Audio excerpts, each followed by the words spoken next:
I'm going out Friday night. With another man. With another man. My name is Ethan. The night my wife told me she had a date with another man, I was standing in our kitchen cutting an apple. She said it casually, almost too casually. I'm going out Friday night. I looked up. With who? She picked up her glass of water. Another man. The knife stopped in my hand. For a moment, neither of us moved. Then she smiled. Not a nervous smile. Not an apologetic one. She was watching me. Waiting. I put the knife down. What's his name? Her expression changed. She hadn't expected that. Daniel. I nodded. Okay. She stared at me. That's it? I shrugged. What do you want me to say? She looked almost disappointed. I thought you'd be angry. I looked at the woman I had been married to for 9 years. I probably would have been 6 months ago. Her smile disappeared. She didn't know what I knew. And she definitely didn't know what I had already decided, because Daniel wasn't the first man she had hidden from me. He was simply the first one she had been brave enough to mention. My wife Claire and I had built a quiet life together. No dramatic fights. No constant arguments. Just two people who had slowly become comfortable enough to stop asking difficult questions. That was our mistake. About 7 months earlier, Claire started changing. She bought new clothes, started going to the gym, kept her phone face down. She began taking longer showers. None of those things proved anything. But together they formed a pattern. Then I noticed something stranger. She had started receiving flowers every other Thursday. There was never a card. Whenever I asked about them, she laughed. A client sent them. I believed her. Or maybe I wanted to. Then one Thursday, the flowers arrived while she was in the shower. I looked at the delivery receipt. The name wasn't Daniel.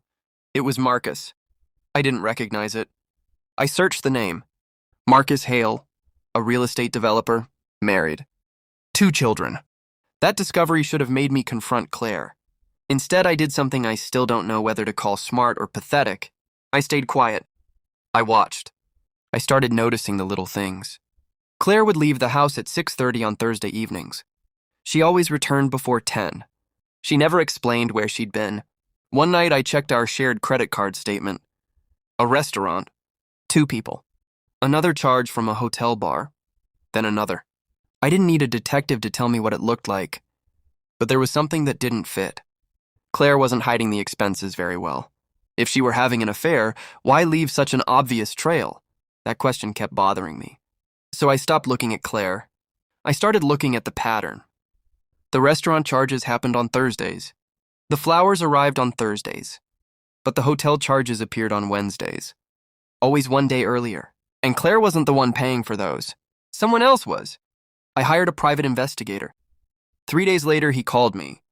Ethan, I think you should come in. I went to his office. He showed me photographs. Claire entering a restaurant. Claire meeting Marcus. Claire leaving an office building. Nothing surprising. Then he showed me another photograph. Claire standing beside a woman I had never seen before. The woman was crying. I looked at the picture again. Who is she? The investigator leaned back. Marcus Hale's wife.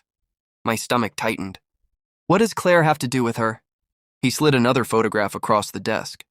Claire handing the woman an envelope. Then another. Bank records. Payments. Emails. Messages. And suddenly the story I had been telling myself began to collapse. Claire wasn't sleeping with Marcus. She had been helping his wife expose him. The flowers weren't romantic. They were a signal. The Thursday meetings weren't dates. They were evidence exchanges. And the woman Claire had been meeting was preparing for a divorce. But there was one thing I couldn't explain. Why had Claire never told me? I went home that night and waited. Claire walked through the front door around 9. She looked exhausted.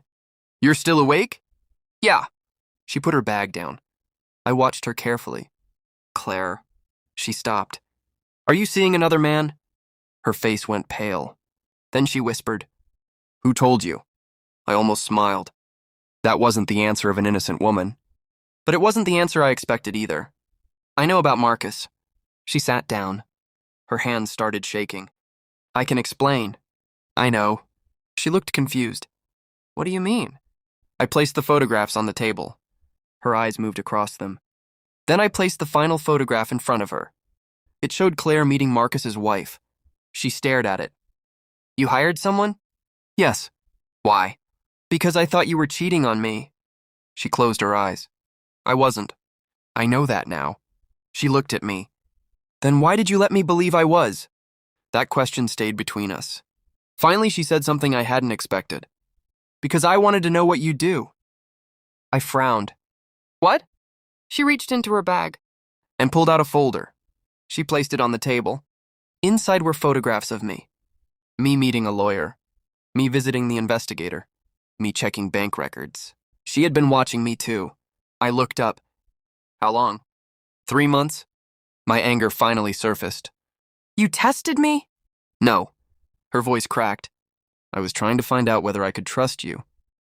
I laughed once. Not because anything was funny, because the irony was almost unbearable. For months I had been secretly investigating my wife, and she had been secretly investigating me. Neither of us trusted the other enough to ask the truth directly. Then she opened the final page.